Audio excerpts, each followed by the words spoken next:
him. And those who say it is spurious as far as if you cannot have or lay evidence on the call log on the moment they call, and you were not in the room when the call was being placed. You know, there's nothing that happens around the Senate that one does not get to know, either immediately or the day after, even or if shortly they lie after. To you. No, you have a way of verifying. I don't deal with just rumors. I make sure I verify.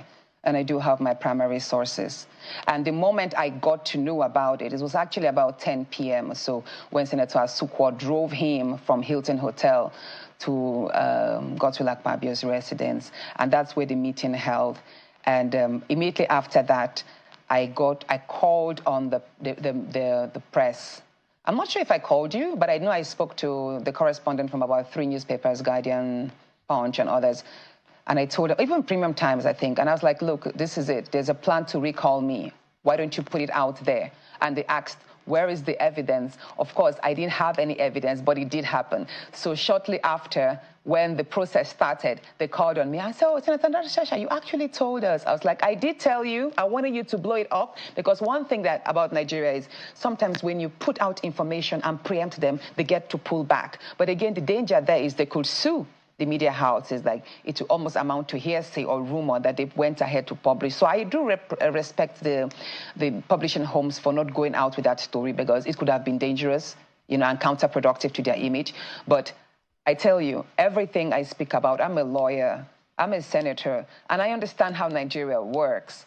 And for me, the most important thing is this recall process has been stalled. And I give kudos and credit to INEC, even though I believe they should have thrown it away from the first on the first go. I think it was void ab initio, because listen to what the gentleman said, that there is no law in the Electoral Act that says that a petition should be discarded just because there is no address.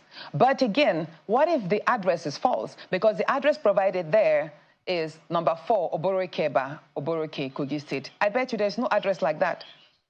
Oboroke is just 5 minutes away from me, and I did send people there. There is no address. Most of the streets in my hometown, they are not labeled.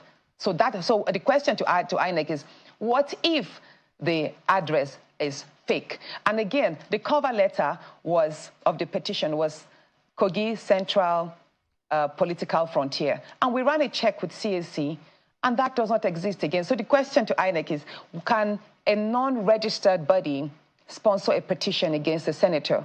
I think these are loopholes that INEC needs to look into and probably strengthen the laws in that, because I think it should have been discarded on the first go. But again, what I'm going to say is, even though INEC did count 208 signatures, I bet you if they had gone into the second stage, or is it the third stage? The verification stage. The verification stage, they would have struggled to even have 500 people come out to attest to signing that. Let me quickly take you up on the fact that, are you worried if those who are behind the petition go again and restart the process of the recall? I'm not worried, Sean. I'm not worried, because I trust my people, and my people connect with me. They resonate with the idea that I project, and they're actually very happy with the manner in which I have represented them. They are very happy with me. You mentioned, my election was one that was apolitical. It wasn't just PDP that voted me. It was a number of even the APC card-carrying members and other parties that voted for me. So you said something in your tweet when you said that Natasha Akpoti to 2027 and beyond.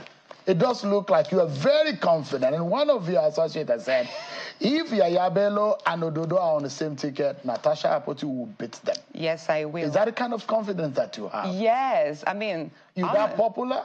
Very popular, very popular. And I think one thing that works for me is I live my life every day as a senator, educating people and creating awareness in the minds of people who have lost hope in politics. So I'm beginning to have a new kind of followership that believes that leadership, the standard of leadership, can actually increase, and their participation could help shape in Nigeria's political space.